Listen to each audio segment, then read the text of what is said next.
मेरा नाम तानिया है और मैं 25 साल की हूँ। मेरे जेठ मेरे पति को अपनी जायदाद में से कुछ भी नहीं देना चाहते थे। इसकी वजह यह थी कि मेरे पति उनके सौतेले भाई थे। मेरे जेठ अकेले ही 4 फैक्ट्रियों के मालिक थे, लेकिन उनकी तबीयत अक्सर खराब रहती थी। डॉक्टर ने बताया था कि मेरे जेठ के दिल में समस्या है और वह कभी भी हमें छोड़कर जा सकते हैं। डॉक्टर ने यह भी कहा कि वह ज़्यादा से ज़्यादा सिर्फ 2 साल तक ही जिंदा रह पाएंगे। मैंने अपनी छोटी बहन से कहा कि वह मेरे जेठ से शादी कर ले। मैंने उसे समझाया कि जब 2 साल बाद वह गुजर जाएंगे तो उनकी सारी जायदाद तुम्हारी होगी, फिर हम सब आराम से ऐश करेंगे। मेरी बहन ने मेरी बात मान ली। मैंने अपनी बहन की शादी अपने जेठ से करवा दी, लेकिन 2 साल गुजरने के बाद भी मेरे जेठ की मौत नहीं हुई। इसके उलट वह पहले से ज़्यादा स्वस्थ और युवा लगने लगे थे। अब मेरी बहन मुझसे नाराज़ रहने लगी। वह कहती, तुम्हारे जेठ कब मरेंगे? उन्होंने तो मेरा जीना मुश्किल कर दिया है। एक रात बहन के कमरे से चीखों की आवाज़ें आने लगीं। जब मैं भागकर उनके कमरे में पहुंची तो जो देखा उससे मेरी जान ही निकल गई। मैं एक गरीब परिवार से ताल्लुक़ रखती हूँ। हम 3 बहनें थीं। मेरी बहन मोहिनी मुझसे 1 साल छोटी थी। हम दोनों बहनों में बहुत मोहब्बत थी। एक दूसरे के बिना हम खाना भी नहीं खाते थे। हमारे माता पिता हमारी हर ख्वाहिश पूरी करने की कोशिश करते थे और हमसे बहुत प्यार करते थे। कुदरत ने हमें बहुत सुंदर बनाया था। जब मैं कॉलेज में पढ़ती थी तो मेरे लिए रिश्तों की लंबी लाइन लगी रहती थी। लड़के मुझसे बात करने के लिए मरते थे, लेकिन मैं किसी को अपने पास नहीं आने देती थी। मैं किसी से बात नहीं करती थी क्योंकि मैं एक अमीर लड़के से शादी करना चाहती थी। मेरे ख्वाब बहुत बड़े थे, लेकिन मैंने हमेशा सही रास्ता चुना और कभी कोई गलत तरीका अपनाने के बारे में सोचा भी नहीं। मेरी जिंदगी का सबसे बड़ा सपना था कि एक राजकुमार आए और मुझे अपने साथ ले जाए। वह मेरी जिंदगी को सुकून और खुशियों से भर दे। कॉलेज के दिनों में मेरी दोस्ती एक लड़की से हुई थी। वह लड़की बहुत अमीर घर से थी, लेकिन ज्यादा सुंदर नहीं थी। उसने मेरी खूबसूरती देखकर मुझसे दोस्ती की। मैंने भी उसकी दोस्ती स्वीकार कर ली। वह मुझसे हर समय बातें करती थी। उसके घर आते जाते मेरी मुलाकात उसके कजिन आर्यन से हुई। वह बहुत अमीर और आकर्षक था। मुझे देखते ही उसकी नज़र मुझ पर ठहर गई। उसने मुझसे पूछा, आप कौन हैं? मैंने आपको पहले कभी यहाँ नहीं देखा। मेरी दोस्त ने उसे बताया कि मैं उसकी बहुत अच्छी दोस्त हूँ। उस रात आर्यन ने मुझे मैसेज किया और कहा कि वह मुझे पसंद करता है। उसने कहा कि वह मेरी सुंदरता पर मर मिटा है। मुझे भी यही चाहिए था, एक अमीर और हैंडसम लड़का। धीरे धीरे मैं आर्यन से जुड़ने लगी, लेकिन इसी बीच मेरी दोस्त रीना का व्यवहार बदलने लगा। उसने मुझसे बात करना बंद कर दिया और दूसरी लड़कियों के साथ समय बिताने लगी। मैंने इसे ज़्यादा गंभीरता से नहीं लिया क्योंकि मैं अपनी खुशी में मग्न थी। एक दिन रीना ने मुझसे अकेले में बात करने को कहा। उसने कहा, तानिया, मैं तुम्हें कुछ बताना चाहती हूँ। आर्यन मेरा मंगेतर है और हमारी कुछ महीनों में शादी होने वाली है। उसने मुझे चैलेंज किया था कि वह तुम्हें फंसा लेगा, लेकिन मैंने सोचा था कि तुम ऐसी नहीं हो, लेकिन तुमने मुझे गलत साबित कर दिया। यह सुनकर मैं हैरान रह गई।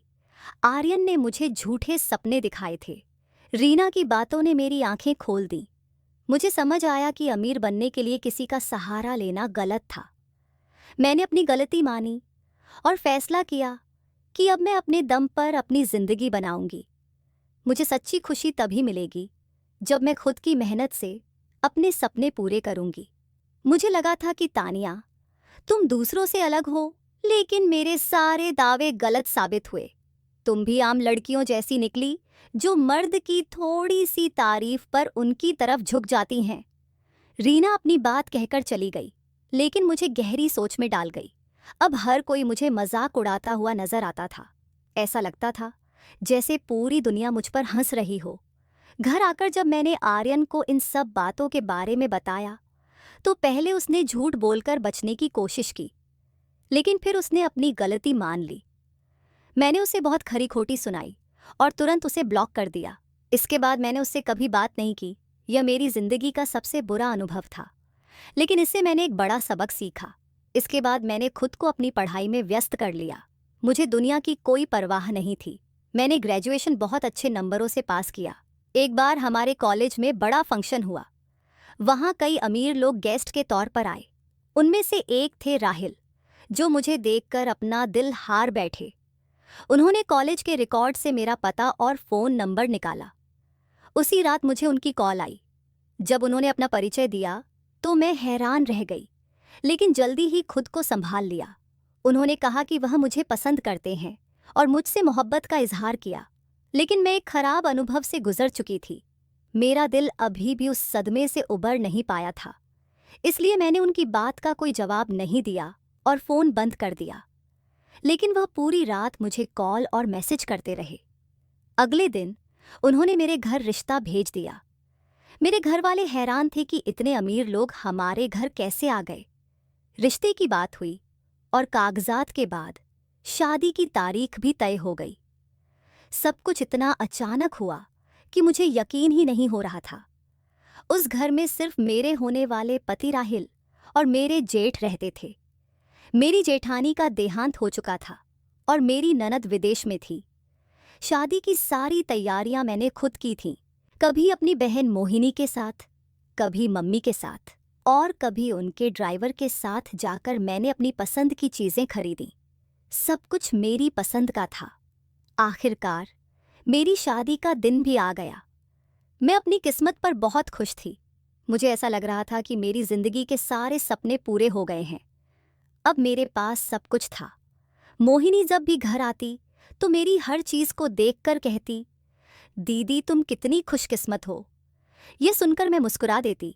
मैं चाहती थी कि मोहिनी की भी शादी किसी अमीर इंसान से हो, लेकिन वह तो हमारे पड़ोस के सोहन को पसंद करती थी। सोहन की नौकरी बहुत मामूली थी। मैं मोहिनी से कहती, सोहन तुम्हें क्या दे सकता है, तुम्हारी ज़रूरतें कैसे पूरी होंगी, उसे छोड़ दो, मैं तुम्हारा रिश्ता किसी अच्छे घर में करवाऊंगी।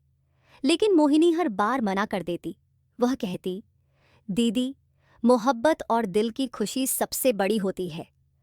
कई बार मोहिनी और मेरे जेठ का आमना सामना होता था। जेठ उसे देखकर भरपूर नज़र डालते और फिर नज़र फेर लेते। एक दिन मोहिनी ने मुझसे इस बारे में बात की, लेकिन मैंने हंसकर बात टाल दी।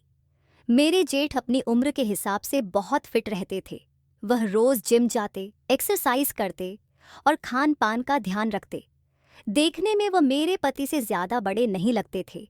शादी के 3 साल हो गए थे और अब मैं एक बच्चे की माँ बनने वाली थी। मैं और राहिल इस बात से बहुत खुश थे।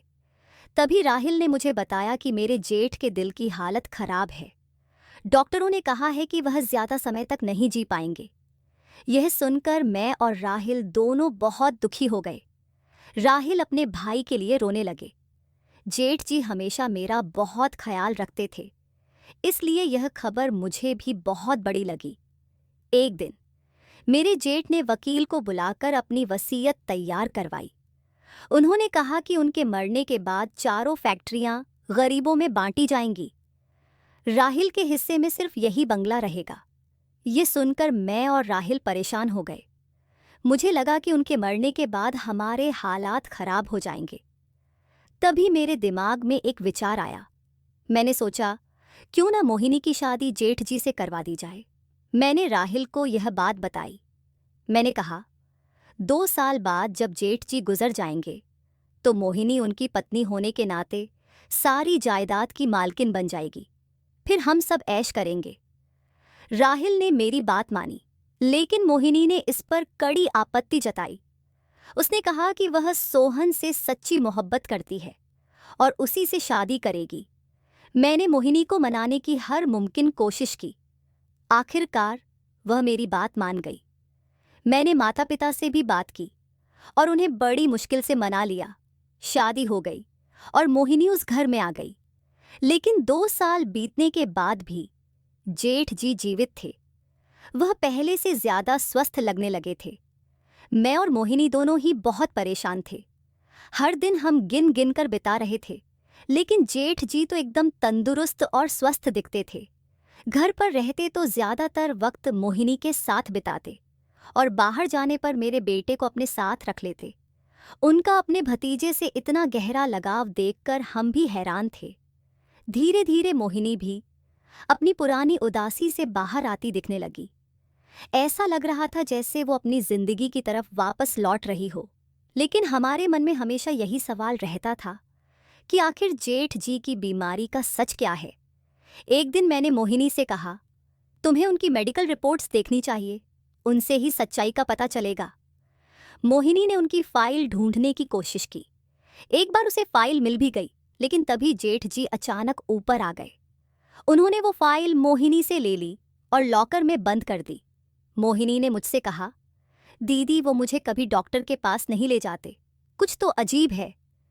इस बीच मेरे पति का व्यवहार भी अजीब हो गया था। वो अक्सर गुस्से में रहते और अपने भाई से भी बात बात पर झगड़ते। ये देखकर मुझे और भी चिंता होने लगी। एक दिन मैं उनके झगड़े के बीच कमरे में चली गई। मेरी उपस्थिति से दोनों चुप हो गए। मैंने सोचा, ये क्या हो रहा है? जो भाई पहले एक दूसरे से इतना प्यार करते थे, अब क्यों झगड़ रहे हैं? मैंने अपने पति से पूछा, क्या बात है, आप इतने परेशान क्यों हैं? वो बोले, तुम्हें पता है भाई की बीमारी के बारे में? डॉक्टर ने कहा था कि उनके पास सिर्फ 2 साल हैं, लेकिन तुमने कभी सोचा कि वो इतने स्वस्थ क्यों लगते हैं? उनकी बात अधूरी ही थी कि तभी दरवाजे पर दस्तक हुई। जब मैंने दरवाज़ा खोला तो मोहिनी खड़ी थी। उसका चेहरा पीला पड़ा था। वो बोली, दीदी मेरी तबीयत बहुत खराब है, मुझे अस्पताल ले चलो। मैं उसे अस्पताल ले गई। वहाँ डॉक्टर ने जो कहा वो सुनकर मेरे पैरों तले ज़मीन खिसक गई। मोहिनी माँ बनने वाली थी। मोहिनी इस खबर से खुश थी, लेकिन मैं परेशान हो गई। घर आकर जब मैंने ये बात अपने पति को बताई तो उनके चेहरे पर गुस्से और तनाव का मिलाजुला भाव था। वो चुपचाप कमरे से चले गए। अगले दिन भी उनके व्यवहार में कोई सुधार नहीं था। वो बिना नाश्ता किए ऑफिस चले गए। वहीं जेठ जी बड़े खुश और सामान्य लग रहे थे। उनका व्यवहार देखकर मेरे मन में और सवाल उठने लगे। कुछ दिनों बाद मेरे पति ने कहा, हम इस घर से शिफ्ट हो रहे हैं, अब इस घर में दिल नहीं लगता। लेकिन जब मुझे पता चला कि मोहिनी और जेठ जी इस घर में ही रहेंगे तो मैं हैरान रह गई। आखिर ऐसा क्यों? जब मैंने इसका कारण जानना चाहा तो किसी ने कुछ नहीं बताया। नए घर में शिफ्ट होने के बाद मैंने अपने पति से कई बार बात करने की कोशिश की, लेकिन वो हर बार मुझे टाल देते। एक दिन जब उनका मूड थोड़ा ठीक लगा तो मैंने पूछा, आप उस दिन मुझे क्या बताने वाले थे जब मुझे मोहिनी को अस्पताल ले जाना पड़ा? उन्होंने गहरी सांस ली और बोले, अब और छुपाने का कोई फायदा नहीं। पहली बात, मैं तुम्हारे जेठ का सगा भाई नहीं हूं, और दूसरी बात, मेरी भाभी की मृत्यु के बाद भाई अकेले हो गए थे। वो दूसरी शादी करना चाहते थे, लेकिन मैंने उन्हें रोक दिया क्योंकि मुझे लगता था लोग क्या कहेंगे। उन्होंने आगे कहा, जब मुझे पता चला कि भाई की जिंदगी बस कुछ सालों की है तो मैं बहुत परेशान हो गया। लेकिन असली झटका तब लगा जब पता चला कि वो अपनी सारी जायदाद गरीबों में बांटने वाले हैं। इसी लालच में हमने उनकी शादी मोहिनी से करवा दी। ये सब सुनकर मेरा दिल बैठ गया। मुझे समझ नहीं आ रहा था कि मैंने अपनी बहन को किस परिस्थिति में डाल दिया, लेकिन अब सब कुछ मेरे सामने था। फिर एक दिन मैं अपने भाई के डॉक्टर से मिलने गया। डॉक्टर ने मुझसे कहा, तुम्हारे भाई बिल्कुल ठीक हैं, उन्हें सिर्फ हल्का सा दर्द था जिसकी दवाई मैंने दे दी थी। यह सुनकर मैं चौंक गया। जब मैंने भाई से इस बारे में पूछा तो उन्होंने सच्चाई बताई।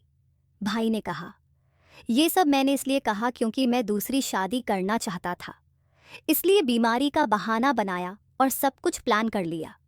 यह सुनकर मेरा मुंह हैरत से खुला रह गया। उस दिन के बाद से ही मैं भाई से नाराज रहने लगा और गुस्से में उन्हें छोड़कर अलग रहने चला गया। मैंने अपने पति से कहा, आपको ऐसा नहीं करना चाहिए था। उन्होंने जो किया वह गलत हो सकता है, लेकिन जो आपने किया वह भी ठीक नहीं है। अगर वे दूसरी शादी करना चाहते थे तो इसमें गलत क्या है? पाप करने से अच्छा है कि इंसान शादी करके अपनी जिंदगी को सही दिशा दे। मैंने उन्हें समझाया, आपके भाई ने जो किया वह शायद अपने तरीके से सही था। अब अपने दिल से यह गुस्सा निकाल दीजिए। मेरी बात सुनकर मेरे पति थोड़े शांत हो गए। मेरी बहन मोहिनी ने भी अपने जेठ को समझ लिया था और उनके साथ खुशी खुशी रहने का फैसला कर लिया। अगले दिन हम मोहिनी और जेठ से मिलने गए। हमें देखकर वो बहुत खुश हुए। मोहिनी को खुश और सुकून में देखकर मुझे समझने में देर नहीं लगी कि उसे सच्चाई का पता है और उसने इसे स्वीकार भी कर लिया है। दोस्तों, मुझे उम्मीद है कि आपको हमारी यह कहानी पसंद आई होगी। अगर कहानी पसंद आई हो तो वीडियो को लाइक करें। अगर आप चैनल पर नए हैं तो चैनल को सब्सक्राइब ज़रूर करें और नोटिफिकेशन बेल दबाना न भूलें ताकि हमारी अगली कहानी आप तक सबसे पहले पहुंचे।